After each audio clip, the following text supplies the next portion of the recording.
What is going on? We are back here with the Vigor Life podcast and none other than Andrew Coates. And here's the thing. Okay. Having Andrew on the podcast is very dope. Been on his show a couple of times. But so much so because the growth that he's had in, well, let's just put it in building his brand in an industry in the last 5 years has been pretty phenomenal. And I love it. And that's what we're going to riff on today on top of, because he's another guy that's just like been in the trenches, still doing the coaching, doing it at very high levels, built that business up. Now speaking in a lot of places, writing in a lot of places. I mean, you name it, and built the brand and venturing on with certain online aspects of it. And so, well, first of all, welcome to the show, my friend. Thank you. It's an honor. This is cool because maybe I've been on 100 podcasts in the last 3 years. And this is the first one that, I'm a longtime listener to this podcast. And a lot of this stuff started, we're going to talk about this, where I saw this online event. I've been following you just a little while, and I see that you're hosting this big event, and this like, holy shit, all these people I like, Pete Dupuis, Mark Fisher, Adam Bornstein, Brett Bartholomew, big long list. I'm like, man, I got to come down to this thing in 2017. And I knew two people. I'd met Mark Fisher and Pete Dupuis earlier that year in another event. Everybody else was total stranger to me. And I just immersed myself in it. And I'm a big believer in going to these kind of events. And ever since that one, I haven't stopped. And I've been listening to your podcast like that whole time. So this is cool. This is an honor, to say the least. Man, it's my pleasure to have you on, man. Like, and it's what's really, really cool too, because it's almost like, what I want to dive into is really kind of like these two buckets, these two big buckets that you're still, I mean, put it this way, one you were doing, now you're doing both, which is that kind of in-person successful trainer bucket, which I believe is the foundation, right? And we'll kind of riff on that more, but I want to start there because before, you started building the other aspect of it. And again, like you were a person that was like, just, you took the knowledge and you just fucking went and like, just took action on it. Right.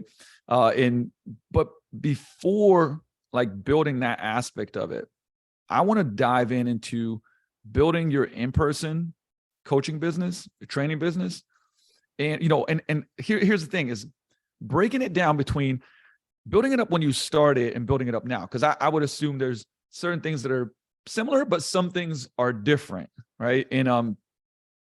And what were the principles that got you there? Because again, I always say you can, Steve Jobs says, look, you can connect the dots looking backwards, but not looking forwards. And now you can look backwards and go like, okay, this is the things that I did, to build at the beginning. Here's what I'm doing now. And then we'll dive into the other aspect of you building the brand, starting to write, starting to speak a lot, having an online program as well that's doing well, and how it got there, right? But I want to kind of deconstruct it and pull out these nuggets here. I started this stuff 12 years ago, hired off the gym floor as a member. Right? I wasn't even thinking about being a trainer. I kept saying no. It's kind of weird. It's like Cal Newport's. You and I always riff on books. So Cal Newport's So Good They Can't Ignore You. Yep. It totally debunks the passion hypothesis. I liked working out for a long time, but I wasn't this 20-year-old who was like passionate about becoming a trainer at a young age. Fuck that shit. Fell into it later. And when I look back, I did really well quickly with generating walk-up floor business and referral business. And that there's elements to it. I'm a big guy and I'm in shape. And that's a tough conversation in our industry about the whole, I don't even want to like do the whole low hanging fruit. Trainers need to be in shape, blah, blah, blah. But I'll summarize it this way. If you're struggling to generate clientele and you're not visibly in shape, and man, I apologize if someone's offended by this, then one of the things you have the most direct control over is to work on the shape that you're in, because you may be on a journey. And honestly, you're so relatable. If you've lost 50 pounds and maybe you got another 50 to go, but there's a lot of people who are going to relate to that journey. So that can be part of your media, right? So the fact that, I'm this big dude that like people see that, they go, okay, cool. This guy probably knows what he's doing. All right. But then it's not being this big, scary, menacing, unpleasant person who only, interacts with people when you think, well, that person might buy from me. I worked on a floor with people who are unpleasant to deal with, who are awful coworkers, who, if you weren't their paying client or they thought they could make money from you, they ignored you. It's like it's simple shit like eye contact, smiles. The first thing you learn is the 10-foot, 5-foot rule, right? It's like eye contact at 10 feet, smile at 5 feet, simple shit like that, and apply it consistently. Learn people's names. When you're not training your clients and you're probably in uniform on the gym floor in a commercial gym, it's professionalism. And yeah, there's argument over simple shit like this, but quite frankly, you're probably not sitting down. Very few people can pull that off and not look lazy and disengage. It's pure engagement with the client in front of you, because if you're in a big commercial gym space, while we know that no, everybody's worried about themselves or not looking at you, they are alert to who the trainers are on the floor. And they're thinking, well, I never hire a trainer, but if I did, that's the trainer I would hire. So you want to be that trainer through professionalism, engagement. Obviously, you have to develop the skill of being a good trainer so people can recognize, okay, cool, this person has good form, they're strong. And you create such an experience for the people that they look like they're enjoying it. And then other people take notice and then they start walking up to you. Oh, hold on. I'm going to stop you for 1 second because you said something powerful. You said, so they look at the clients and they see that they're enjoying it. Right, man. So if another person, I want to extract this because the way, and this mirrors to when I came to the US to live here initially and started LA Fitness, and it was the same thing. My clients were enjoying themselves. It may have been hard, they may have been pushed, but they were engaging with me. They're smiling. They were like looking like, hey man, like I want to be here and like this is a great experience. And people would see that and they would see the coaching and go like, hey, like your stuff is different. And it'll be the easiest thing to go like, hey, I just had a 6 o'clock cancel. I got 30 minutes. Want me to take you to their training session? Don't worry, I'll take care of it. Right. And so that's such a big point. Sorry I interrupted you on that one, but like I really wanted to pull that out of that. Anybody listening, like I'm going to throw this out right now. Like, guys, I've been listening. I like audiobooks. And I used to listen to a ton of podcasts. I don't listen to a lot of podcasts anymore, but one of the reasons why I listen to yours is because there's always so much good. Like I told you a while back, it's like, because we both love the book, The Almanac of Naval Ravikant. I'm totally off course, but we'll bring it back.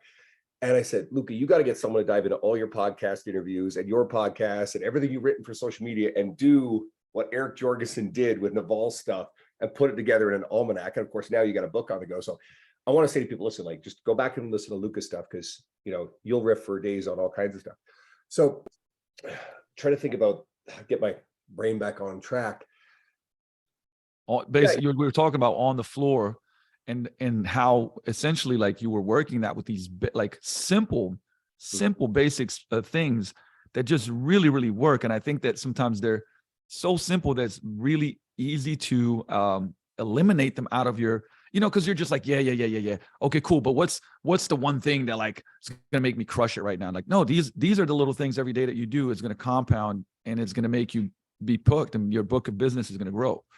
Yeah. So, I mean, part of it too is also renewing your clientele. And if they enjoy the experience, they like you, part of it's having shit to talk with them about and just having that dynamic where I've seen trainers on the floor and they look like they want to be anywhere but the floor with that client. That radiates and they don't last. Whereas I got so many clients I love training to this day. I've trained for years because I get this cardiologist, me and him are friends. We jam on all kinds of shit that like, I'm just glad there's never a microphone in the room because we get a lot of trouble with the stuff we talk about. And he's a fun dude, right? Really smart guy. And he's my last session of the evenings. And instead of going, man, fuck, I got like 5 more sessions, I'm thinking, cool, man, I get to hang out with him at the end of the day. And that's how I feel about my clientele. Over time, you get the right people self-select you, but it's also about sustaining your energy to punch the hours and do what we love. I still think too many trainers are in too big a rush to get off the gym floor. They're wired to seek status.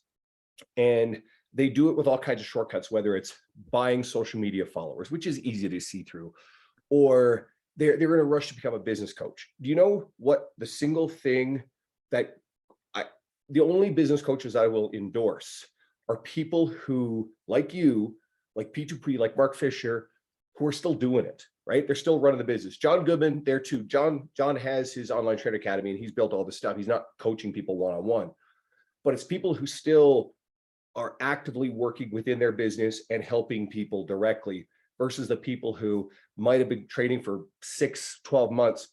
And they just, all they think about is money and status, and they just don't want to work with people anymore. Like, that's the best part, is to actually work with people, right? Like my retirees, my guy Larry, he's on my media all the time. Oh yes, I've seen Larry a lot. Larry's fun. Like, Larry wants to trap our deadlift 500 pounds. His current best is 480, and he's got a little time off right now. He had a stint put in, right? But honestly, Larry even realizes he'd be really unhealthy if he wasn't doing this stuff the last few years. So I get jazzed up for that, and I like punching those hours. So I think the other thing that is really important is the referral business. And it's simple stuff like, yeah, knowing how to ask people and say to people, a lot of people think if they love their trainer, they think, well, you're as busy as you want to be because everybody else sees this. Well, they don't. So it's a simple reminder to say, hey, if anybody in your world starts talking about they want to get in shape, they want to lose weight, they want to get strong, whatever, I want to be the person who is their first point of contact. I don't want them walking in on impulse into the local Planet Fitness. And not to disparage Planet Fitness, but I know that I trust me more than I trust the average commercial gym trainer. I think there are so many passionate commercial gym trainers who are working hard at it, but I'm trying to appeal to that client in front of me who's thinking, well, this is not me offering, hey, I'm going to give you $100 if you give me a referral. That's transactional, right? And that shuts off the altruistic. Read books. This is that study about what is Israeli daycares. And I'm not going to get into that stuff, but anybody who knows the story knows what I'm talking about. Where if you can get your people invested in, well, your success, but also what makes them look good. And if they love their trainer and they know you're a world-class trainer who's done good work for me, then yeah, I actually want to introduce my friends to you, my family to you. I trust you with them. And so that over time just kept feeding. And then there was a third thing I did. I mean, social media is everywhere now, but when I started, there was no Instagram, there's no TikTok. And I mean, online training was barely a thing outside of like, you know, a handful of people. It wasn't popular, but I was posting on Facebook all the time, treating it like a blog before I had a website, videos of my clients lifting, talk about nutrition and training concepts, because, and this is something John Goodman talks about a lot, and this is a big principle, is you want to stay top of mind to everybody in your universe, whether they're fitness consumers or not, because they're going to hit a point where they're ignoring it, but they know what you do. And then one day something changes in their life, and all of a sudden, shit, I need to get in shape. Man, my dad just had a heart attack, or someone in my world starts talking about this stuff. You're their go-to person. You're the person who's top of mind. And then you start getting the messages, and you can't predict when they'll happen. But if you keep doing this stuff, consistently showing up and sharing on media, whatever forms of media you start with, we'll go deeper into that, then people, and if you keep showing up and creating and sharing without any expectation of a specific return, and not getting discouraged when, you know, the post gets no likes, or the podcast or the article doesn't get any views early on as you're getting better at it, you'll keep doing it, and you'll get better and better and better at it, to the point where all of a sudden you've got a growing audience. And that audience and everything else that you're doing is consistently feeding you in more referrals, plus your renewal base is strong, to the point where you barely even have to market yourself. And I almost don't do any real marketing. I market the group training program, sure, every time we do an intake. But outside of that, like, I'm not looking to take on more in-person clients or online clients, because I don't have any more capacity for it. So I'll gradually increase my rates as I go, which takes care of my livelihood. I'm working on learning from people like you and Don Saladino and Dennis and Kelsey Heenan, and surrounding myself with these kind of people who are doing really cool high-level stuff. So that way, all the things that I'm building will create opportunities that I can selectively kind of lean into. And I know I'm wandering again. No, I'm taking, listen, I'm taking mental notes, because that's what, you know, when you stop, I'm like, all right, great. Let's touch on what you just said. And I mean, first of all, it's like this, I keep coming back to that. I think that because of social media, which I love, I know you love, I think it has so much power to create an impact and build businesses. But it's kind of one of those things where, you know, it's very quick to be like, look over here. And then you stop doing the stuff that works and maximizing it. And I think it was Hormozy that said, like, you know, most people are doing the right things. They're just not doing anywhere near enough of the right things. So for example, right, like referrals. It's like, well, yeah, I get some referrals, but how many referral strategies do you have in place? You know, and I like, there's a podcast I did with Krebs where I shared nine, right? Like, and I'm like, now also, Kate, out of those 9, do you do 3 or 4, but do you do them all the time, every week?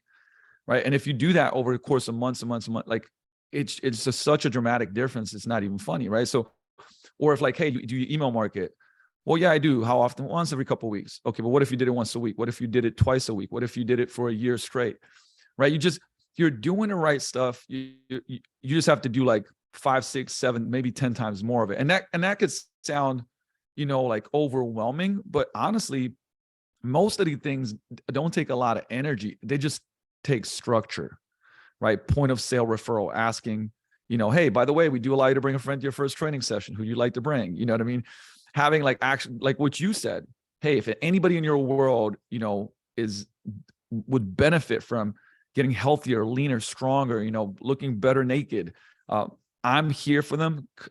Reach out to me, like I'll, and connect me. Like even just that, or there's so many different ways that you can do it. It's insane. So that's one. 2 is the power of social media. I would say building up your referrals. So here's the deal: like 93% of all the, I would say, word of mouth happens offline, but online can spur it, right? So for example, for the longest time before there was IG, TikTok things like that, but Facebook organic was actually pretty big. What we were doing a ton of is checking in, people were checking in at Vigor to a point that we had like 60,000 check-ins, like more than equinoxes and stuff, right? Like, and it's like, how the hell is that happening? Well, because we were having people check in, and a lot of times I would check in with them, right? I'm training a client and I'm like checking in with this person, posting a picture, which all of their audience sees now, right? And then like people would be, when we had any type of like contest or challenge, part of the points was like checking at our place. Now, here's what would happen, right? Like their friends are seeing everybody checking in at Vigor and going like, what is that place? And then offline, they go like, hey, I see you keep going there. What's the deal? Like, oh man, like great session, group sessions, great coach. You got to talk to Luke, right? And there you have that kind of on steroids word of mouth. And it's the same thing with now, which I talk a lot about, the stories, right? Tag your clients in stories doing great shit.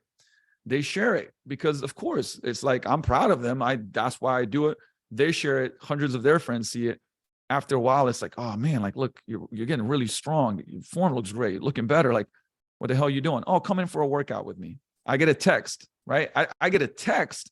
Hey, can my friend come in to small group tonight? Can my friend come in? Yeah, sure. Right. And so that's the thing, is that doing these little things. And like you said, sometimes you can have a quick win, but it's more of a compound effect of building it up. And the same thing with, interestingly enough, I was just had Jason Brown on, and he was like, hey, I've written 1,000 articles, T-Nation Elite, but a lot of them on his site. Yeah. And he was like, all I was doing was writing articles based on the questions that my clients ask me. And then they read the articles, and then all of a sudden, they reach out to me. I don't even I'm not selling getting on the phone. People just want to work with me because they've read all my stuff. Or the example I love to share is the one with Joe DeFranco. Remember back in the day, he had Ask Joe, the blog post. Yeah, you said the Ask Joe blog post, right? And I don't know how many he wrote, a ton. Great content, right?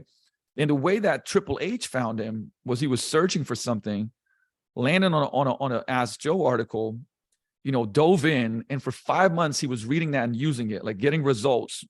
And then he reached out and said, hey, listen, I've read all your stuff. I've done this. It's really helped me. Like, I want to hire you as my coach. 11 years later, Joe D's still training Triple H. How did he do it? It's like content, like giving value, giving stuff out for a long time.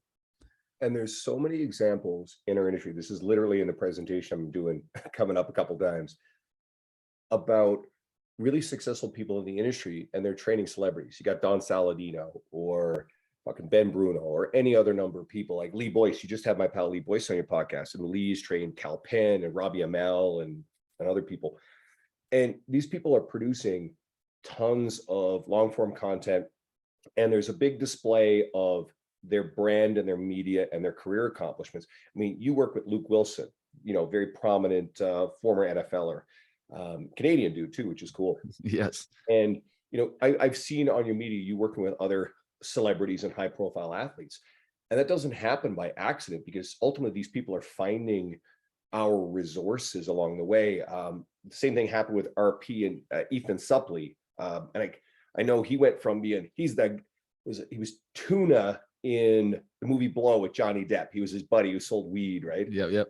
And what is it? My Name is Earl. And he always plays the big dopey fat guy. He's the guy who fucks up and gets the train, fucks up and the train takes off in Unstoppable with Denzel. Fine. Yeah. But then now he's this absolute beast because he shedded a shit ton of the body fat and he's transformed. And now a lot of his brand and media is around his transformation. It's because he dug into RP stuff. Mike Israetel and Nick Shaw's shit. And then he got involved with them a little more directly. I don't know the whole story, but I know that's kind of how that transformation came to be.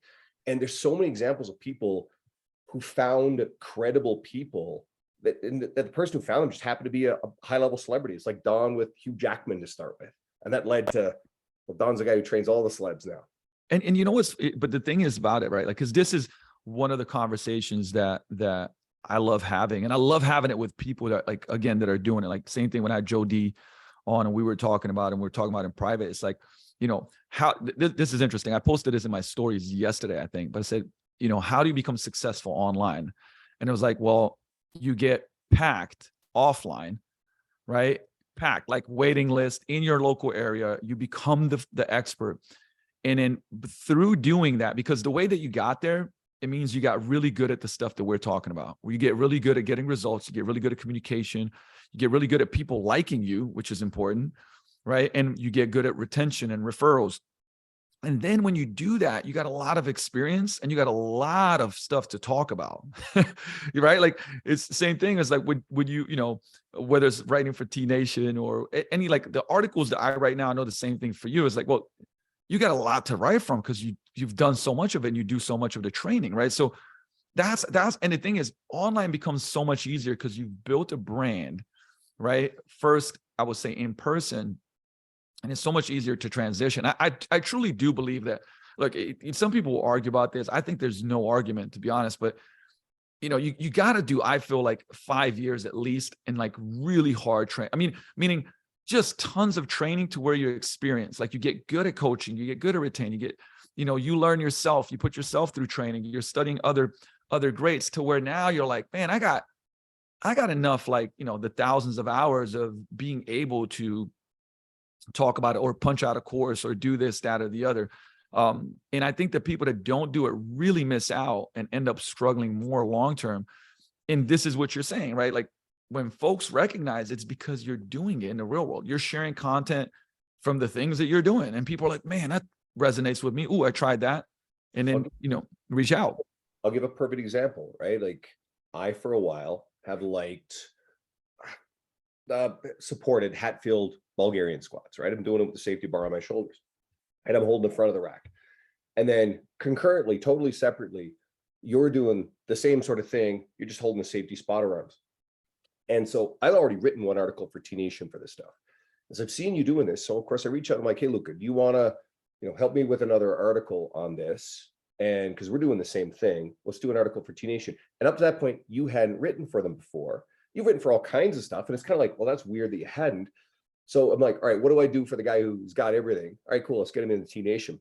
And then Tony Gentlecore is watching us. So each one of us is like adding more weight week over week. And Tony's doing this crap with a torn Achilles. Yeah. And so he's just doing his one leg, which is actually, there's a totally cool scientific backing for doing things on one side. I got an article in the works, taking me forever to do, but go into the research on, you know, training the good side, which actually helps neurologically stimulate the injured side. Yeah, the synergy side. Also sparing and a strength sparing effect. So Tony's doing this shit. And so it's all escalated to the point where all three of us have got like 3 plates on for single leg stuff. So it turns into a cool article. The editors love the idea, bring you in, you do a few more articles with T Nation. We got to do something again. We've talked about it. And it's just one more little piece of your career, of all the cool stuff you've done, just to be able to say on your website, hey man, as seen in T Nation. And this goes to something else I'm really big on is, I think a lot of the stuff that has happened in my career is, again, because I don't think transactionally. I like showing up and supporting other people without that expectation of, hey, what's in this shit for me? What can I get out of this? And like, I came down to, God, like, I've come to so many events And then now all of a sudden I'm getting invited to speak at a lot of the events I've been attending, NSCA stuff, or my buddy Tim Art's event in Spokane, which, you know, we've been trying to get you involved in. And you and I are now both speaking at Raise the Bar this coming year in February, which is going to be amazing. And because you spoke at it last year, and I just came down to attend. And so I got to know the guys, Derek and Nick, and they're awesome dudes. And meanwhile, now we're in the lineup, right? So that's cool. I think all this career stuff really is rooted in just continue to show up, take like you said, take the lessons from our experience. You can't skip that step. And you find your outlet for media, whether it's, you know, podcasts, you got 2 podcasts, whether it's writing, you've written a ton of articles, whether it's doing a lot with YouTube, your YouTube channel, you document everything. Your YouTube kills it. It's awesome. It's something that I got a lot of work to do on, but you can't do everything. Yeah. And you've built a business foundation, you've built a mentorship around it, you've done the public speaking, and people see this stuff, and then people just line up to ask you to be involved in shit. You spoke recently at an event where Venus Williams was on the same stage with you. How cool is that? Super Right? cool, man. And that's, I mean, you kind of knocked it out the park. And I actually want to just riff on that. And I'll bring these two together because I want like the principle of this to come out. And the thing that comes to my mind is like serve, don't sell. And, you know, because that's certainly what you've done. And even with like, you know, the thought process of going like, hey, man, you want to do this T Nation article with me and kind of bringing me in on that, which I appreciate. But you delivered value. And there was a question that I got in my DMs, and the question was just like, hey, I'm in a small town, you know, and just started a business, you know, small town. Was like, I said, because I was like, how many people? And it's like, hey, 35,000. You know, that's small, I guess, compared to, I mean, it's, you know, it's small town compared like to bigger cities and whatnot. But it's more the principle. And it's like, hey, how do I, you know, like I don't have a lot of money to kind of build the brand in this way and the other way. And, you know, what do I do? I said, look, I think this is important for big cities or small cities, because I'm in Seattle, but Renton, you know, there's this area. I mean, this area, it's big, but you can be known in that area. And the way that I started with is that philosophy is serve, don't sell, and going everywhere. Now, look, I'm going to give you practical examples because I think practical examples help. But like, you know, we've done charity boot camps now for 14 years, every Saturday. Lunch and learns. I mean, I was doing lunch and learns almost every other week for like 2 to 3 years, right? We were going to community events. We were sponsoring just about everything. And because whenever I didn't have the money, I would give stuff to auctions, you know, like, hey, 2 months of group training, 1 month of personal training. And of course, they would make money off of that to raise for the charity. And I remember there was a month I gave out 11 different things for the gym for auctions, because there's so many auctions. And some of them were reaching out to us. Some of them we were like reaching out to, going like, hey, I'd love to give you guys $1,000 worth of personal training, right, for your auction. Would that help? Because I knew that it was coming up, right? So because I would be seeking it out and then doing collaborations, local restaurants, PTs, bringing the Cairo in. I'm talking about, I mean, every week there was things going on. And what would happen is that because of that serve, don't sell, and getting in front of the audience that, you know, trains at your place, you shake hands, you kiss babies, you deliver value, you serve, you don't sell. And then you go like, hey, listen, like I would love to, you know, there was a real estate company. There was a small real estate company. They're like, hey, I'd love to have you go over a 2-hour workshop for our team, you know, for nutrition. I'm like, yep, no problem, guys. Like, hey, let's do it. And they paid some. I mean, it wasn't anything crazy. But the thing is that like they brought in like 12 people. Out of those 12, 4 started training there. Right. And the thing is, and they're talking about it. And so the thing, it's the same, you know, what you brought up, the serve, don't sell. There's the aspect of it is like locally that works, but online it works the same way, where it's just like you're coming to serve in delivering value and solving a problem for somebody else. Whether it's like, hey, wouldn't it be great if, you know, you can get in with Muscle and Fitness or this company, or hey, I'm going to connect you guys to speak at this event. I mean, that's huge value for somebody else, or even just building a relationship, right?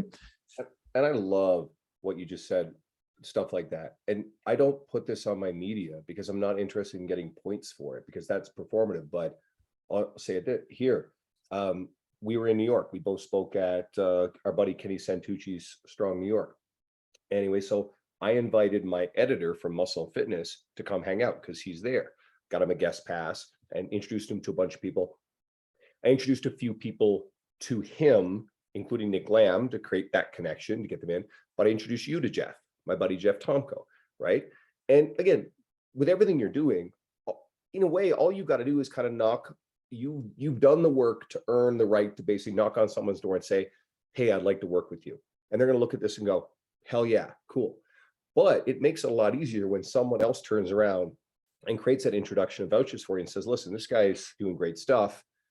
And I am more fulfilled by supporting other people, getting people speaking gigs and linking people up with publications and whatever else, and supporting their events. That's actually more fulfilling than getting to do it myself.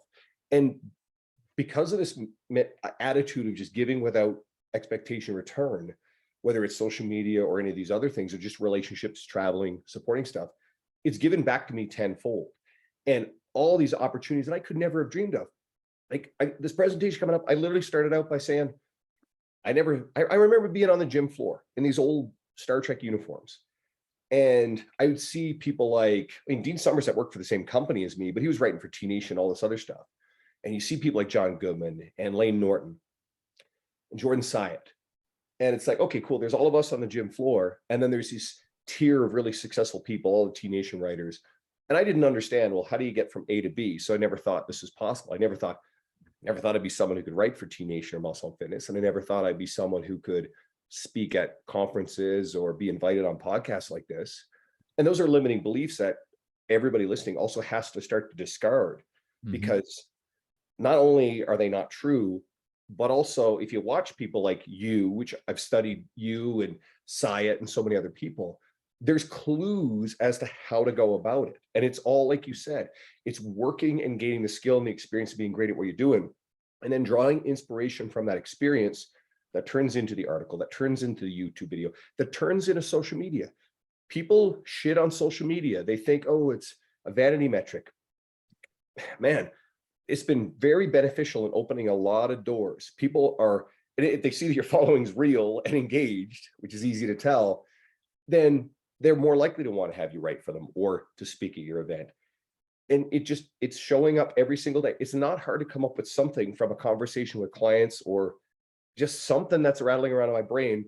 Write it down. And I've literally done fuck all with my Instagram except write shit on Twitter, really polish, get good at the messaging, share it up once a day, respond to stuff, send 1 million voice messages and thank yous to people who share it and engage with people, and just let it go. And it grew and grew and grew to the point where now it's gone crazy, right? Simple formula.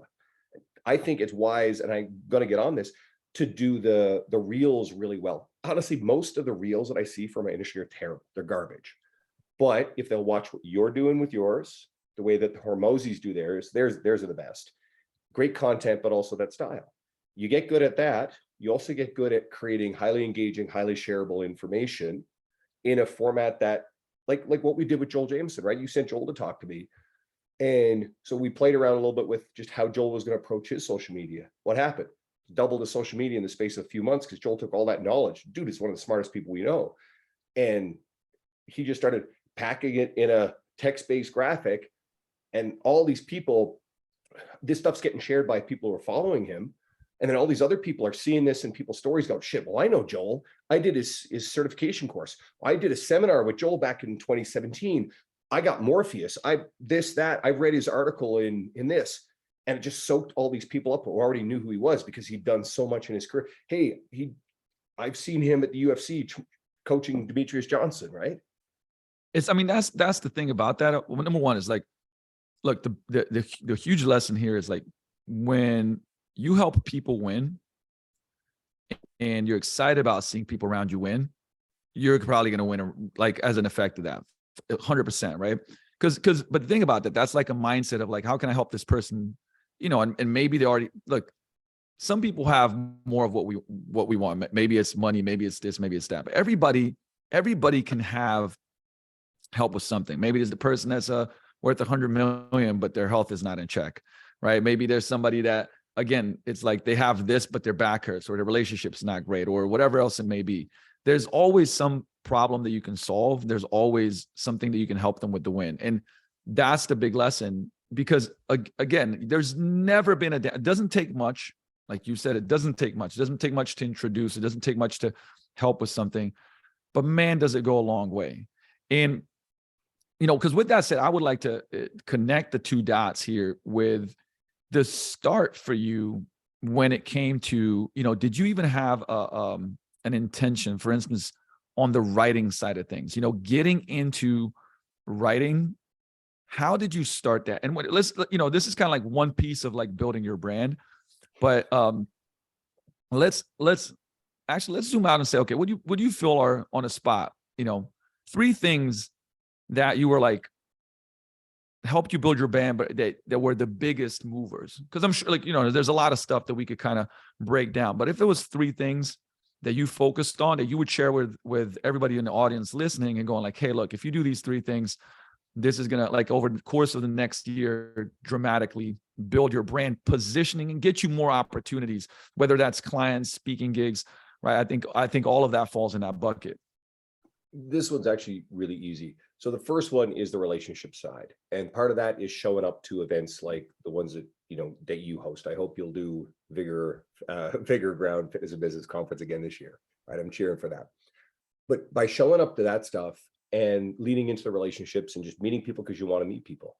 I mean, quick story. First event I ever went to was a fitness summit in Kansas City, 2017. That's where I met Mark Fisher, Pete Dupuis.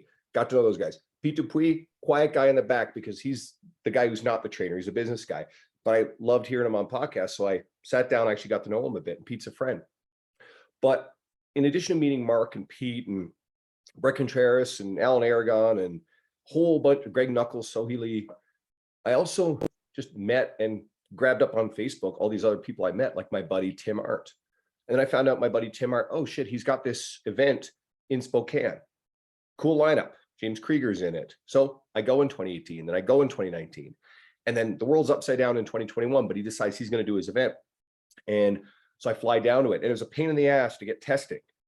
But he asked me to come speak at it, right? Same thing as I came down to your event in 2021, despite the fact it was a pain in the ass to show up and support it. And by going to that event, another one of the speakers liked my talk. He invited me to go talk at his thing this past year. And Tim invited me back, and then opened the doors, all this stuff. Same event, 2017, I met my buddy Jeff Aker. He's from Calgary. Cool, awesome. Turns out he's the NSCA provincial director. So I go to his clinic in 2018. I go to his clinic in 2019, meet a whole bunch of cool people. Then come 2022, we get to talking. I'm speaking at that. A guy following me on social media is part of the Rocky Mountain Regional Conference. Sees my talk. I'm going to be talking there in 3 weeks. Cool. And it's just showing up and getting to know people without expectation returns. So relationships, number 1. 2, it's finding an outlet that you're probably really good at. I'm just doing this book by Dean Grazioso. Derek Mendoza pushed me to go and check out his stuff. And he talks about leaning into your strengths and not like dwelling on your weaknesses, which makes you feel shitty about yourself. And so I've always been interested in writing. I like writing in university, high school, all that sort of stuff. And I got really lucky. One of my best friends in the world, a really great loyal friend. I don't know how to code. I don't know how to build a website. Even as simple as some of them are, I'm just useless at it. But she built this for me. She wouldn't take any money for it. But anyway, it was a place for me to start writing. Plus, I had conversations with people like Nick Tuminello and various others in my travels who were like pushing me, hey, you should start writing. So I started writing for my own website. And a couple of people I met along the way didn't realize, my buddy Mike Howard, he helped pick articles for the PTDC's weekly best. Remember when they did that? And all of a sudden, one of my articles got picked up there, and then they kept sharing them. Also, by grabbing people up on social media, one day I see Danny Sugard is interacting with someone I know. So I send her a friend request. And I say, hey, Danny, I've been reading your stuff on T Nation for years. I love it. We have a podcast, great connectivity vehicle to develop relationships, right? Yes. The best purposes for it. And I said, I would love to have you on as a guest. She's like, cool, awesome. She starts diving into my media right away. Now I've already been writing. So she's a great guest. Just a few weeks later, she turns around and asks me, as if I'm going to say no, she's sheepish. Hey, would you consider coming and starting writing for us at T Nation? I'm like, are you fucking kidding me? Of course, right? I've been reading T Nation, like starting out my career every morning with breakfast, whatever article that Ben Bruno or Tony Gentilcore or Martin Rooney is writing, right? Dan John, etc. So finding that vehicle to build around them, like you talked about, is consistently do it without any expectation of who's potentially going to read it. Develop that skill of writing. If someone is listening and they want to work on writing, message me on Instagram. Seriously, I will give you books to start with. It'll help you. Okay.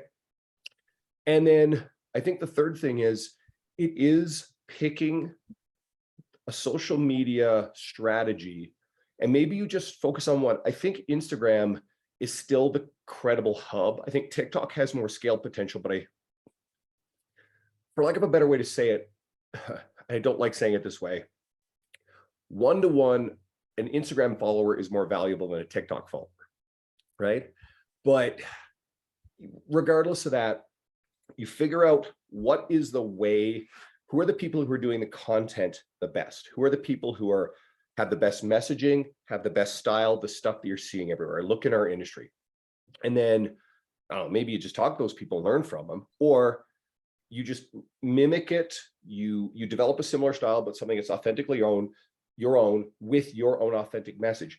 Yes, there's not really any new ideas out there, and a lot of this stuff is sort of rehashed, but it's still okay to find your voice and your way of expressing something, because someone's not going back to 2017 to look for Jordan Site's infographic on this particular topic.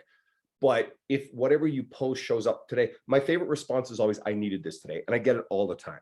Like, I love that. That makes me go, this is worth doing still. And more people keep coming in. So you got the strength of the relationships, and you've got great people supporting you. You have the backing of, you got to have something that builds credibility. Social media just isn't enough on its own, because someone goes in, they find this post, oh, that was cool. They click on your profile. What else does this person have? And there's nothing. There's no website with articles. There's no YouTube. There's no podcast. There's no business. And yeah, like, I don't like think in terms of status, but people are seeking a reason to follow you, and they think in terms of status. So I like to think of, like, okay, if you care about status, well, status will be a byproduct of all the other things you're doing well. But you've got to give people reasons to follow you and to keep showing up to consume your stuff. And then they'll start sharing. And if you just consistently apply all this stuff, committed to the long term, and not just get frustrated after 3 weeks because, well, nothing's happened, honestly, it will grow. It will grow. I think that, like, so many good points. There's some things I want to deconstruct and dive a little bit deeper into. If you zoom out, I'm going to talk about skill sets, right? So for instance, I would say, like, 4 skill sets that will stand the test of time. They'll help you make money. 1, selling. Like, if you're great at sales, you'll always be good. And the thing is, no matter what changes in the future, sales is sales, right? Number 2, writing. And no particular order, by the way. All of these are extremely powerful, because guess what? When you write, like, for instance, you write articles that are successful, you write tweets that are on social media that's helped you really grow that, right? Honestly, you text people, that's writing. You write an email. Email marketing, I think, is super powerful. People say that it's dead. That's full crock of shit. Highest ROI out of any medium, by the way. But that's all writing. So it's under the category of writing. And the better that you get at writing, it's pretty easy, honestly, to, like, transfer from, I'm writing, like, especially if you know how to write long form content, you can quickly figure out short form content, like, Twitter, 130, I would say, words, right? Or IG. Like, and the thing is that a lot of them are transferable, meaning, let me give you a little bit of a cheat code. When I create a reel and write a reel, that reel becomes a YouTube short. It's the same thing. Like, I just copy and paste and move it, because shorts are the same thing. And then I move it to Facebook, and actually Facebook loves reels, believe it or not. So Facebook business page, which is how, like, Vigor Ground is like a 200,000 followers, because I was constantly reposting the same things I was putting on IG on Facebook. So you got 3 platforms already. The one that I'm actually moving into is LinkedIn. Has become a lot more friendly for content creators. And it's very similar to Instagram. So there you go. You got one thing that you did well can go on 4 platforms. It doesn't take, it takes you minutes to put on there, or you can outsource it and have somebody else do it. But even if it's just you, it doesn't take all this time. It's like you do one thing well, and you can use it a lot of different platforms. So writing. So we said 1, sales, 2 is writing. Number 3 is presenting. And presenting, to me, goes hand in hand with video. So if I'm good on video, like I'm presenting to an audience, to like audience of one, audience of 1,000, or I'm good on stage, those are similar. You become great at speaking. That's going to carry over, because if I can do well on video and educate and entertain and coach, that can go on multiple platforms. And then 4, this one is more, is leadership. Like if you can lead people, man, that's a powerful skill set that will never go out of style. So I would say really, look, again, it's just like Andrew said, focus on the one that you feel like is like your strength. I would dive into that first. But just like Cal Newport's book, Be So Good They Can't Ignore You, passion hypotheses, just because you're not good right now, well, because you haven't put in practice, of course you're not good. You're going to, like Dave Tate says, right? It's shit, suck, good, great. You might be shit right now. You got to work to get the suck, and then you'll get the good and you get to get great. But to not do these things is crazy. And it's honestly setting you up for failure, because if you can't communicate well and you can't write well, and you can write through either, again, face-to-face communication, which to me is like, video. If you can communicate well face-to-face, then it's just the fear of getting on video. It's not because you don't have the skill set. It's just the fear of getting on video. And basically, if people are like, man, you're so engaging when you coach clients, you're so entertaining. I'm like, and then you get on video and you're like, hi, I'm Jack. And, and that just means that's a fear that you got to get over by doing the thing.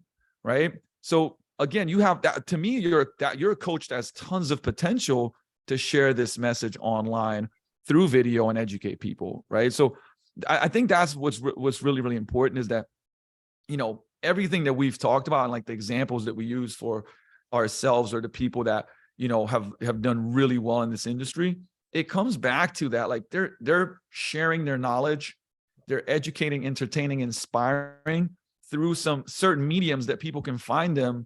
And they're actually, they're not only delivering value in advance, but they're showing, right, that they're good at what they do.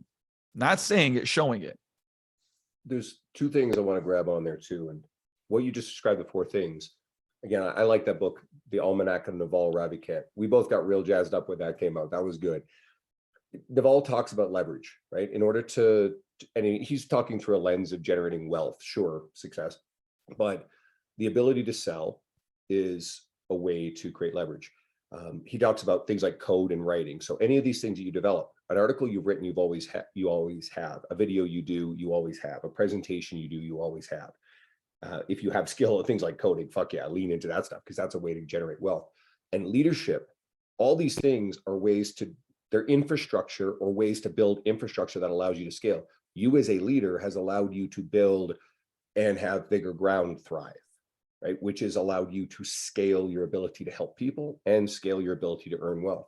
The second thing I was going to say is there are things in our conversation here that I don't yet do well, right? There are limits to capacity, sure.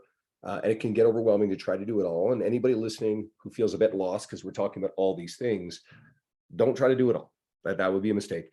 If you have the resources from a really strong business already, you can turn around and hire someone. I just hired a young trainer to film a whole bunch of stuff for me because I had to film a video library, and it went really well because I'm going to try to do a bit more with YouTube and at least have it there so I can lean into it. I hired a friend to build my email marketing stuff through ConvertKit a while back. I hired Lee Boyce's web developer to build my second website, my professional website, and he does a great job. So that way he then built the one for our group program. These are skills I don't possess, but I've been able to have the resources that I can actually outsource this stuff so I can do the things I do well. Ooh, listen, so this is really important. You said, I got the resources so that I could do those things. So here's the blueprint. Okay. For anybody that's just like, these guys are talking about so much stuff. And you said leverage. One of my favorite analogies of leverage. First of all, there's really no such thing as passive income. Like you got to work for just about anything. But here's the deal. So I'm going to think about a big Ferris wheel, right? Like that you're trying to move. Okay. And let's say that's your business. That's your coaching business. And at the beginning, like you're putting in so much effort and this thing's big and it's heavy and like you're sweating and like you're pushing, you're doing all this work, and it doesn't budge. Right. And then like you keep pushing, you're almost like, and then it budges a little bit and it gives you some motivation. Right.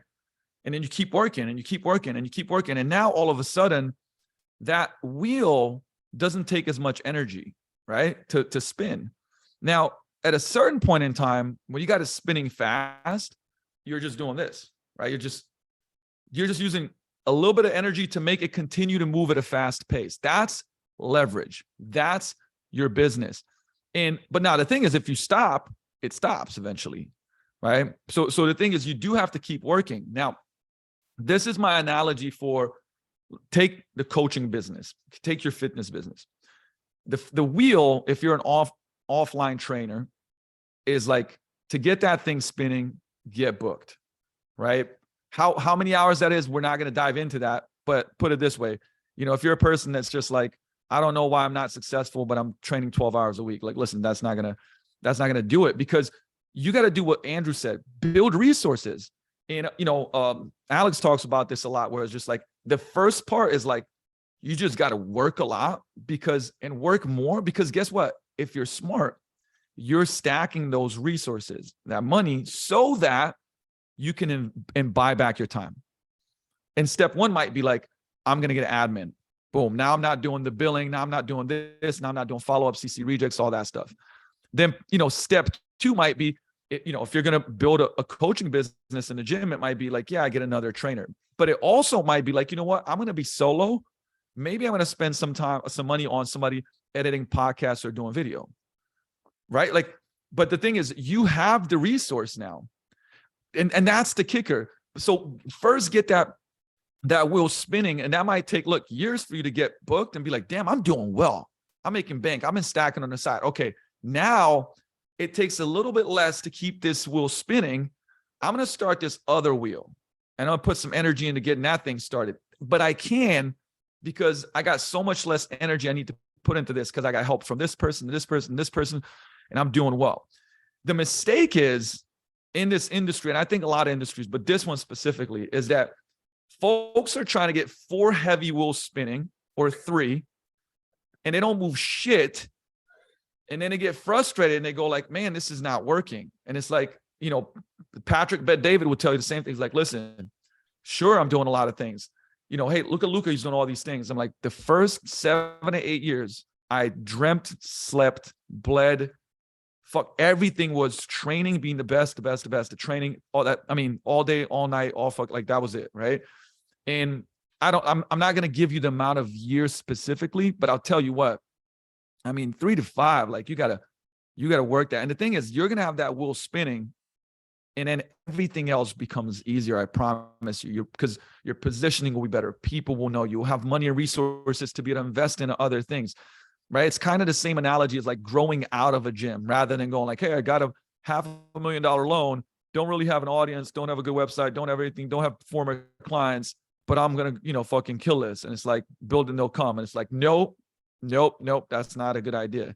So I just wanted to say that, because I think analogies help. I think examples help. And the things that we're talking about, hopefully you can put it into a bucket and go, okay, cool. I see what I need to do. That doesn't mean that, like, if you're training people, don't do social media. Far from it. The reality is like, allocate time to it. And most people's schedules suck. And what I mean by suck is like, they're very ineffective and unproductive. Like, oh, I have no time. And then you do a time audit, and all of a sudden it's like, dude, there's 12 hours a week. You're just bullshitting. You're not doing anything. What if you spent 4 of those writing articles, building your social media, right? And then you got another 8 to get more clients and take some rest and, go to fucking spa or something, right? So hopefully that like kind of wrap something together. But let me know if you got some thoughts on that, because I feel this is important for coaches to know. Absolutely. And I think it's a fine line between, there's a lot of imposter syndrome that's going to function here. A lot of people are going to think, well, I haven't earned the right yet. I don't know enough. I need to take more courses and certifications. It's a very emotionally soothing way to procrastinate from doing the hard thing, which is the writing the article formed out of the unknown, to build the business, to do the YouTube, when it's much easier to follow the course outline. It's much easier to read the book. And a lot of people, I think, get stuck in that mode where it's classic. I got an article on this a while back. You know, they consume, and it crowds out room for creating. You have to box out, like you said, you have to time block time to create, and you have to develop the process. I'll give you guys a really good book to read, The Practice by Seth Godin, one of my all-time favorites. It's great for this sort of stuff. And I'll throw in Stephen Pressfield's The War of Art. War of Art. Hope you overcome that resistance that he talks about. And I believe in, and you said effectively this, you got to coach, you got to work with the people, you have to learn, you always have to develop your skills. Continuing education has always got to be ongoing. But concurrent to that, document it, let it be seen on social media, work on the things like we talked about that you're good at initially, and then expand into the things that you aspire towards, and learn those skills like writing, and consistently do this stuff. Like, even with gaining experience over time, the world that you came out of, because you've been doing this longer than me, but even the world I came out of, we'll hear a lot of language like, okay, cool, you have to train people in person for this long before you, quote, earn the right to train people online. Well, that works in theory. It's also gatekeeping language. The reality is most of the coaches coming up now are finding their way to both earlier in their career. So we've kind of got a duty, do one of two things: gatekeep it, or two, develop a rapport with those coaches so that way they still look to us as educators and authorities and people that they role models, but also give them the tools to be better online coaches earlier in their careers, because it's a skill that they're leaning into. And the last few years, with the world being shut down and gyms closed in pockets, they had to, and the new trainers had to go that route. So, and there's all these people out there marketing these systems to teach them how to do online coaching early, and not everybody marketing that stuff has honorable intentions. So it's just a thought that I think, yeah, don't overwhelm yourself with trying to do everything. But I think that some of these things, as you are learning on the gym floor, and I never truly want to get away from that, you do have to be practicing these other things concurrently. And the principle there is, do not wait or manufacture reasons not to get started on the other things that will help you grow. No, that's a great point. And I think you interjected there well, because I didn't say that. And it is important. I mean, first of all, is just look at the last 2 years. There was points of like, no, like you're forced to do this anyways, right? So that's number one. And number two is like, look, if you look at your week, right, you're gonna, like, seriously, unless you're coaching 60 hours a week, like there's always time for, doing these other things and building. I mean, again, you're building your business. You're You Inc. If you're a solopreneur, if you work out of a big box gym, I mean, that's essentially what I did, right? It was like, it's what you did, same thing. Now, here's what going back to that time audit, and you said something really, really well. It said, kind of consuming, because it becomes the thing that makes you feel like you're doing something. And actually, I think it was James Clear that wrote about this. This idea of motion versus action, right? So imagine, motion is like arrows in a circle moving around. You're moving in a circle. Action is arrows moving forward, like moving towards an outcome. And motion is important, because motion is things like strategy, learning, right? It's getting mentored, right? That's motion, like you're taking it in. But only action creates outcomes. And so the thing that stops people from, for instance, sharing content or writing, is the fact is that, like, what you're doing is you're avoiding failure, right? Because the thing is, action equals failure. It does. Like, it's like, well, if I do this thing, I could get ridiculed. It could be sucky, whatever. So I'm going to feel in emotion like I'm doing stuff, but I'm actually never going to expose myself to the possibility of failure. And this is where I believe that, like, look, you said the word concurrent, which is, it's called conjugate content. Man, that would be a good product right there. Conjugate content, damn. But it's true, where, again, you're practicing your craft, and wherever that is, obviously, if it's offline, if it's online. I mean, to me, it's like, I feel like you can be so much better online when you're doing stuff offline. Eric Bach is a great example, right? Too, where it's like, hey, I'm continuing to coach. I'm continuing to coach. Jody, all these guys, right? They're continuing to coach. How many hours? Well, I mean, that's up to you, what lifestyle you want to build. But You're coaching, you're a better coach online, but whatever you're doing, you end up sharing it. Meaning, hey, I just helped this client solve this problem. Great, create content around it. Right? Like that's it. That it's as simple as that.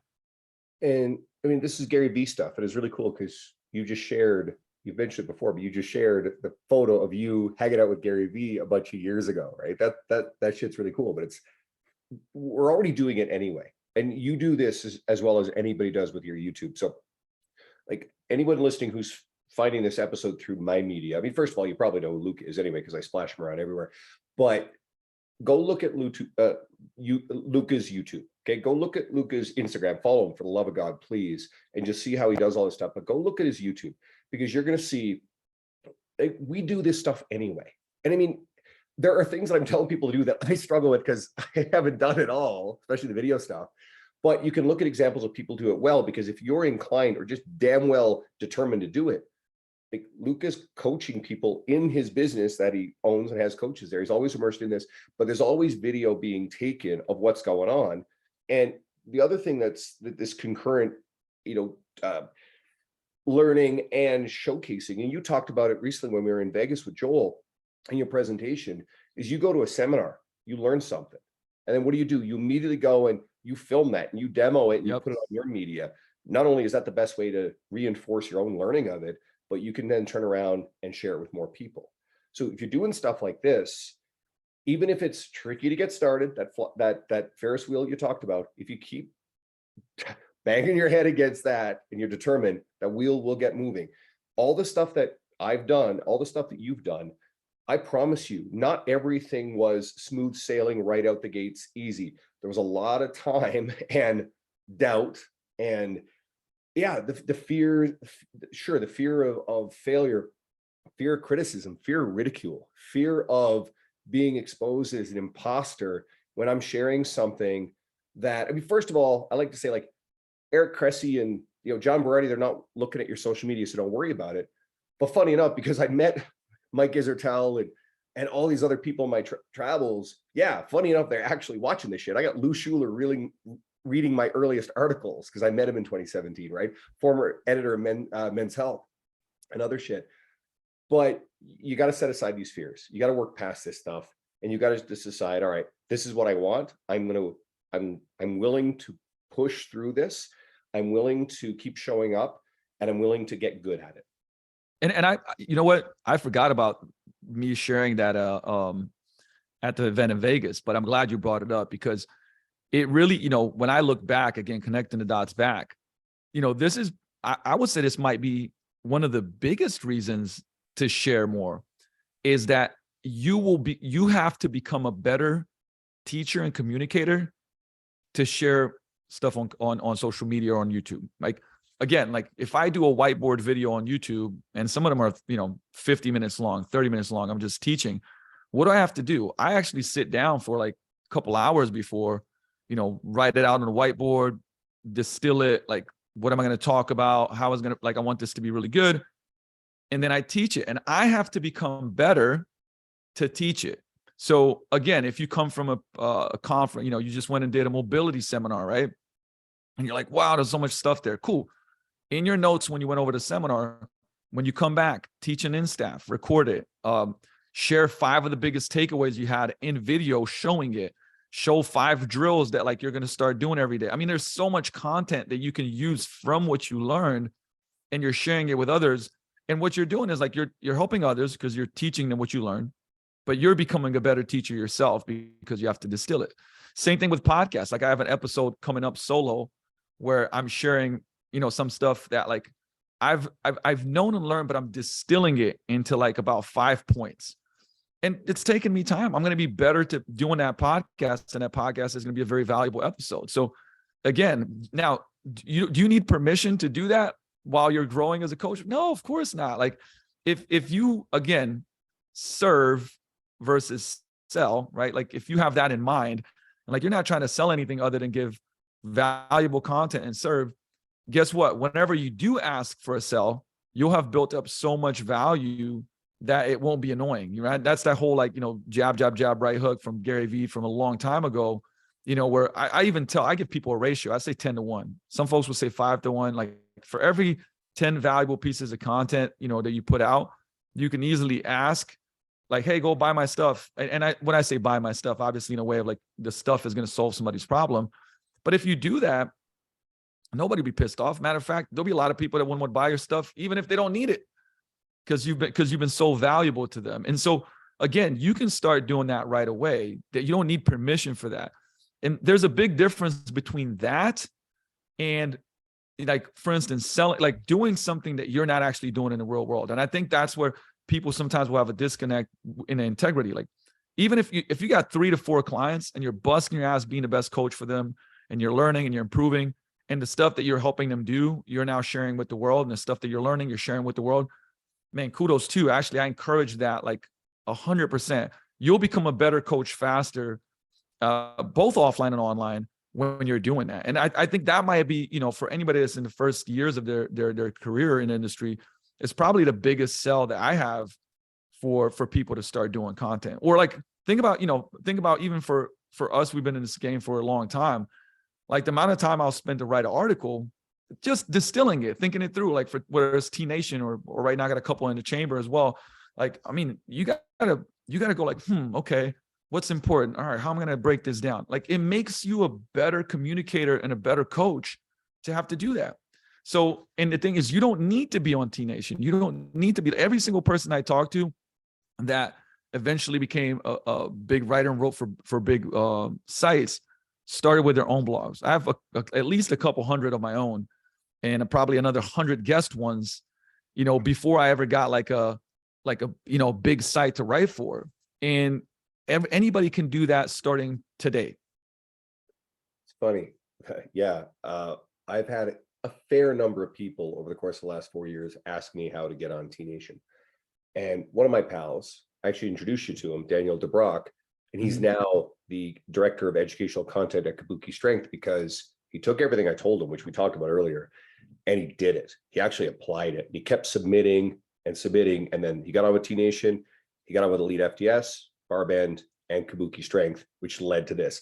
And he's now the guy who's setting up Kabuki Education Week, which, because I met him at an RP event in 2018 and added him to Facebook, he turned around, because my media has grown and I've worked hard to earn it. He invited me to come and speak at Kabuki Education Week the last 2 years.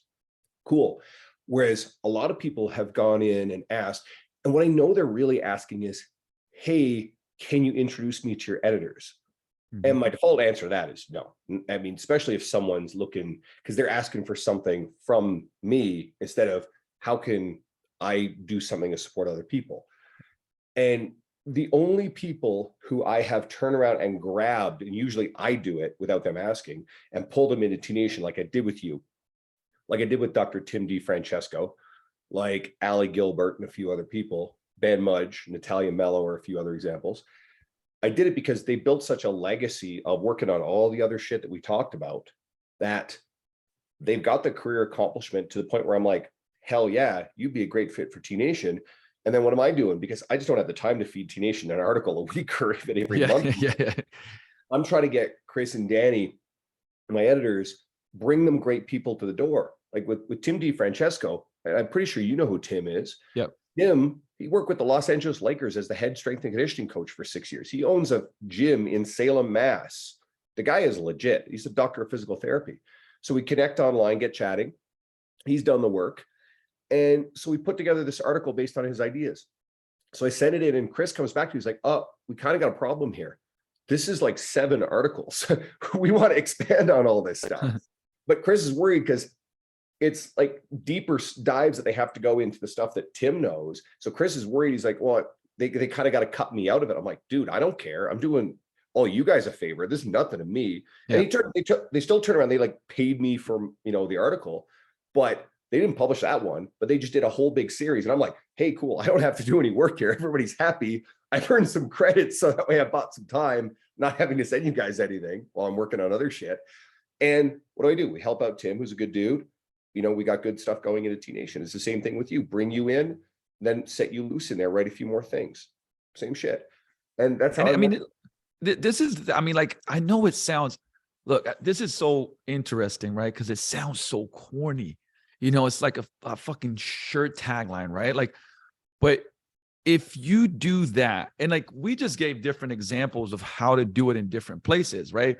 Whether you're doing it online with your audience, whether it's with the relationships that you have connecting people where win, right? Whether it's in your community and you're going out, and this stuff compounds. And you even said it like, hey, these folks that I reached out to, like they paid their dues, but what did they do? They created so much value in the marketplace, right? That you've also benefited from. I benefit from, that you're like, man, how can I help you, right? How can I connect you and make things better for you? And look, it really is about that. I can promise you this, that when I,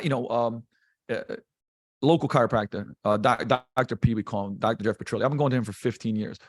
At one point in time, I don't know if still that, but like for the decade, like 30% plus of his business was coming from us, right?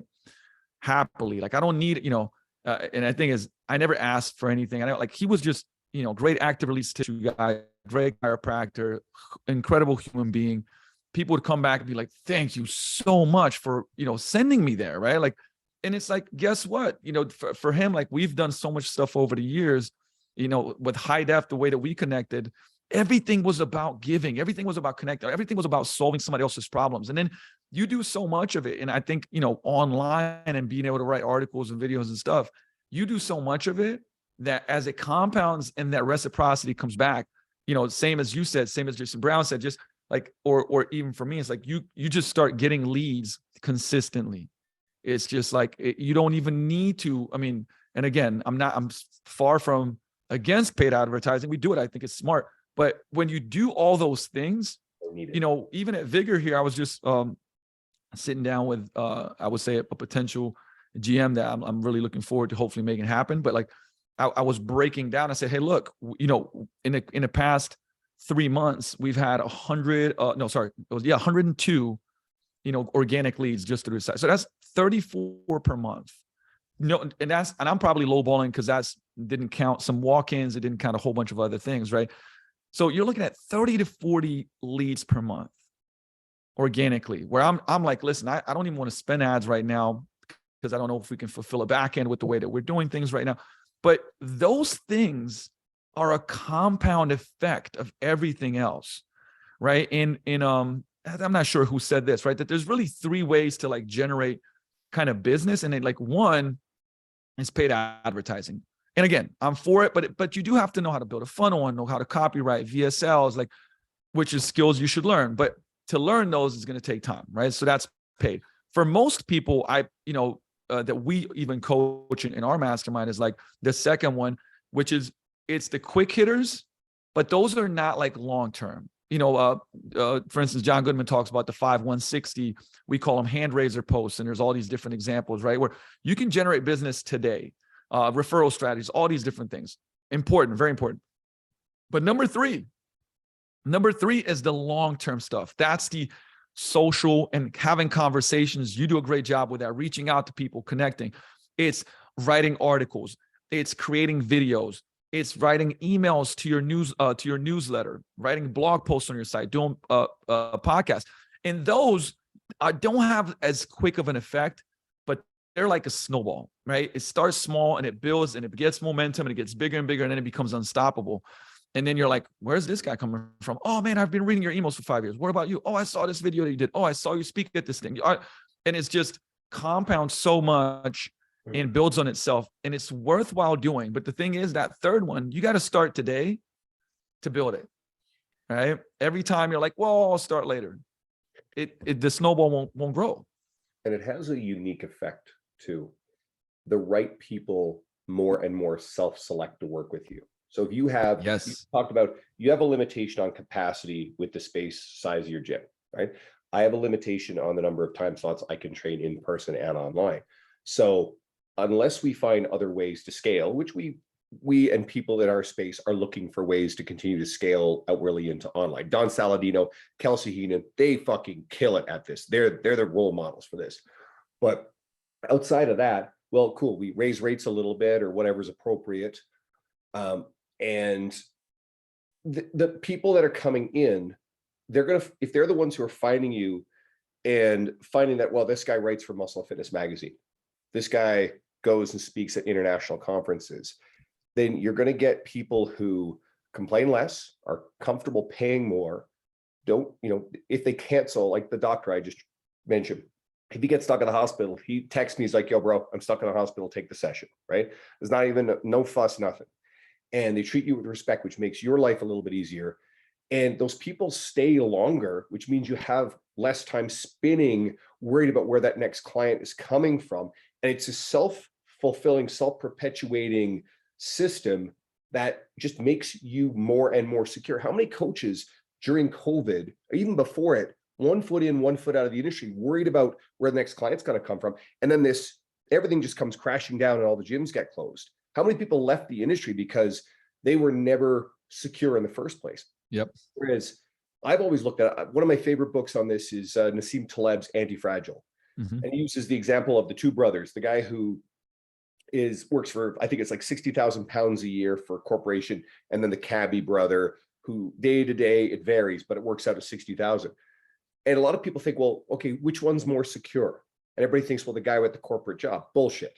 Okay. That guy, he could lose his job in an instant. Sure, we know there's employment insurance, all that sort of stuff, but he could lose his job in an instant. It goes from 60 to 0. Whereas a cabbie, he notices that, well, there's not as many fares. He can change stuff. He can detect patterns. He can drive different hours, go to different parts of town, adjust a lot of the stuff. And that's a metaphor for what we do. It's very rare that, outside of gym closure type stuff, that everything just goes away all in one shot. We just notice, hey, wait a minute, my sessions are down the last couple of months.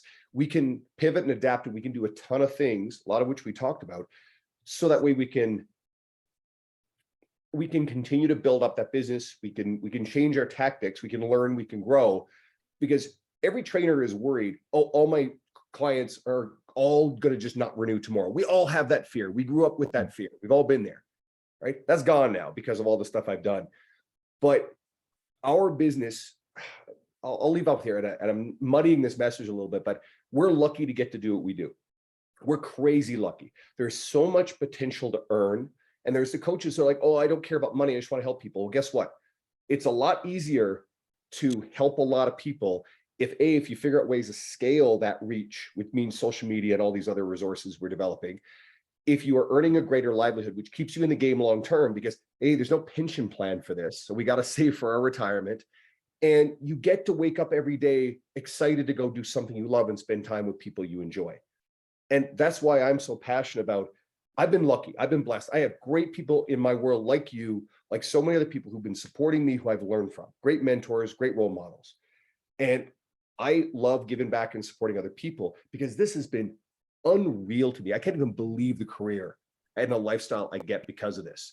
So honestly, I hope anybody listening, I hope you guys take a ton away, because I think this one was crazy, and I know we ran really long, but oh man, listen, long is normal for, because again, I always want it to be conversation like it has been, and for things to come out naturally, because you know what, like I legitimately, like, it's very important. Thanksgiving was yesterday, whenever we're dropping this next week, but the on Thanksgiving in America, it's like, what are we grateful for? I think you should kind of do that more often than once a year, and do it as every day if necessary. I would say it would make you realize there's a lot of amazing things in your life. But let's zooming in on what you said on this industry. I know when I started, so many things were not possible. It was so in many ways it was so much harder. And now, I mean, this is a young industry, and the floodgates will continue to open on the possibilities. And so I do believe this is the best industry. I think we can influence people more than anyone. There's people that have been here for 13 years, 12 years, 14 years. I mean, we have so many clients that have been here for, an average of almost a decade, training 3, 4, 5 times a week. And tell me, like, where can you influence people that much to completely, help them change their lives? I mean, it's insane. And you gotta be like really grateful for that. And that's going to fuel you to do more. That's what it does for me. I've been in this game for, close to 20 years now. I wake up as fired up as I've ever been. I'm not saying that I don't have tough days, and you run 4 businesses, man, you're going to have some days that are really challenging, some times that are very challenging, but I never forget, like, and I tell coaches, listen, like, you should be honored, man, like honored to coach the people that you coach. They invest their time and money with you. It's you should be proud of that. You should be honored. And it's like, don't disrespect the craft. That's the big one for me. It's like, look, do all the things and do all the things that we talked about to build a brand. But if you stop, being great at this to help your people, that's disrespecting the craft. And that's why I'm still like learning and at conferences and bringing things here and, getting better at doing, for instance, content, because that's helping more people, right? Like, so never forget that. And you gotta ask yourself, hey, last year we had a saying with the rugby team. I always pick a frame for the year. It was like 10 in, 10 out, and the 10 in, 10 out meant, so guys, listen, you want 10 out, which is that best result, the best outcome, the 10 out of 10 outcome. You got to put 10 in, 10 effort, 10 focus, in intention, because if you don't, like, how are you, you might be right now putting in a 3 wanting out of 10. Right. And here's one way to find out, because this is the other side of it. The other side of it is that you may think you're working at an 8 out of 10, but then you got to surround yourself with savages to learn that maybe you're not. And like, I remember, this was a long time ago, Eric Cressy told me a story when he was, powerlifting. He was like, man, I thought I was a 9 out of 10 guy, 10 out of 10. Right. Then I went to Southside, which was one of the top powerlifting gyms in the area that he was in. And he was like, man, I realized I was a 5 or 6. And that's happened to me. Like, I've entered spaces, for basketball, I'll tell you, that's what it is.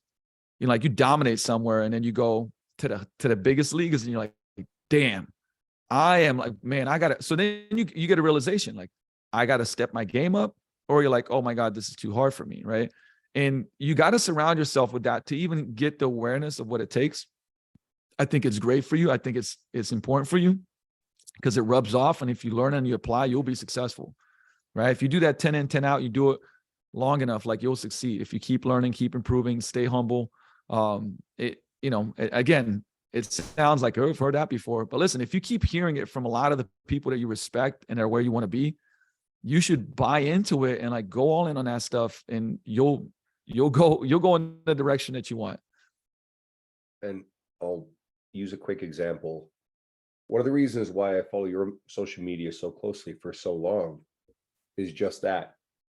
You have a reputation for hard work and hustle, right? You seem to have a tireless ability to produce at a high level like few other people in the industry that I see. And I think a lot of people look at what I've done over the last few years and they're like, how the hell do you do it all? And I stop and I go, man, I it doesn't even come close to what and again, social media is just a curated picture of True. it. But it's like, I look at what Luke is doing and I'm like, all right, that fires me up. That doesn't get me, oh, I suck, I can't do this stuff. It's like, cool, I know I got a little more in the tank, right? It's kind of like, it's not my favorite book in the whole world, but Can't Hurt Me by Goggins, right? Yep. And Goggins is an absolute lunatic, but it shows the indomitable will and what the body can endure if the mind will push through it. And there's days where I'm like, yeah, I'm a little tired, what have you. And sometimes it's seeing something you're doing and going, cool, no, I got a little bit more work to do. And it's, yeah, you got to know boundaries and you got to know when to shut off and recuperate. For sure. Right. And for everybody listening as well, you may not be able to go at that. I don't have kids, right? I don't have the family. Some of you guys have those kind of responsibilities. And I think having boundaries around that stuff is essential. I catch myself a few too many weekends, ditching out on social shit because I'm working on, hey, I this presentation coming up this weekend. I'm like, no, I'm going to dinner tonight with a buddy of mine who's got a really successful online coaching business. I'm looking forward to picking his brain. This girl I've been spending some time with, we go way back. We're going to go grab dinner tomorrow night if she's feeling well enough. We both were sick recently. And, I got a bit of work on the weekend, but I still have to remind myself to like turn it off, go do these things. But also one of my favorite things, and I'm going to continue to plug the ship, is look at the events that are going on in the industry. And one of my favorite things is to go spend time doing that. When Joel announced that he was going to do this thing, this insider thing in Vegas that we were both at, I messaged him right away. I said, hey, I want in on this. And so we got there, and you, me, Mike Robertson, Derek Mendoza, Joel, a handful of other great people, met a lot of good people. And it was a fun weekend. We went to Beatles Love at the Mirage, which was, awesome, right? That was cool. And then the next 3 weekends, again, invitations to go speak at some stuff. I can't wait. I'm excited. I get to do the FitBiz Mastermind, like probably the same time this is coming out in Scottsdale. That's Lane Norton and Jordan Sider in the lineup of that. I'm like, holy hell, Bedros Cooley and John Romanello are in that one. And then the week after, another event. And then I'm just going to go hang out with our P team in Vegas, Olympia weekend. I'm going to go to the expo on the Saturday. So I'm looking forward to this stuff. And again, I get to do this stuff because of the relationships I built over the years. And then finally, the plug on Raise the Bar. Guys, seriously, check out Raise the Bar. Me and Luke are speaking in this. Don Saladino's in this one. Jonathan Goodman, Jordan Syatt, Molly Galbraith, Tony Gentlecore. It's a big, long list of really, really cool people. Martin Rooney's coming out of the woodwork. Yeah, it's funny because it feels like you and me scored. I mean, Nick and Derek, they're amazing and they have tons of connections, but I feel like you and me scored them between us like a third of the lineup on this one, which was cool. Yep. And I'm just looking forward to getting down and hanging out with everybody. I've got a cool presentation. A lot of stuff we talked about is stuff that my planned presentation has in it. And these things are some of the best things I get to do in the industry. And I would not be where I am right now. And I certainly wouldn't be on this episode if I didn't start traveling to the stuff in 2017. So I hope people listening, I hope I'll see you guys at one of these events. And Luca, make Vigor Ground Fitness and Business Conference happen this year if you can. Listen, no matter what, it's coming back. I'm definitely working on a lot of things, and 2023 is going to be a lot of launches for me. You'll see. But with that said, hey, I want to make sure for anybody that doesn't follow Andrew, which I always say, like, I'm sure people that don't will be listening to this, which is awesome because I always want to make sure that I spread the word on people doing great stuff. Where can they find out more about you? What are kind of the main hubs that you share your content through? So, I mean, all roads go through Instagram. So at Andrew Coates Fitness, COATES. I link everything else through. I mean, I got the podcast Lift Free and Diet Hard. Luca, you've been a guest on a bunch of times. So just search for that. Go listen to Luca's episodes. Obviously my website, andrewcoatesfitness.com, but I'll throw it right back. And I'm hoping a lot of people who find this through my media, go follow Luca and go through this podcast, because this is one of my favorite podcasts over the years. There's a ton of the industry's who's who have been guests on it. You just had Lee Boyce, you just had Jason Brown, but it goes into everybody. So dig into this and dig into Luca's other resources. And if you're interested in stuff we're talking about, I mean, Luca's been one of the main role models for a lot of the stuff that I've done. So plug in his media, you're going to get a lot out of it. It's going to jazz you up. You're going to be exhausted just watching him. You're going to need energy drinks. Bang energy for this. Yeah, I love the plug, brother. This is not, I wanted to make the plug for you, man, but I appreciate that. And look, like, guys, this is one of my big things on anything that I ever do when it comes to podcasts or when we do our coaching calls and masterminds and stuff like that. I'm like, whatever resonated with you, because there's a lot, but there's something probably that popped up that like made you maybe, feel in your gut. You're like, shit, I'm not doing it. Go do it now. Write it down. Go do it. Maybe you heard 100 things, but do one, because I want everybody to make sure they do something that moves them forward after listening to this show, and not just be like, man, that was awesome. I heard this, which was great. But man, do something that moves you forward in your life and your career, because then every week when you do that, at the end of next year, like, you're going to be in a lot different position where you are now, and be happy that you took that action. So with that said, Andrew, thank you, man. I really appreciate you being on the show, brother.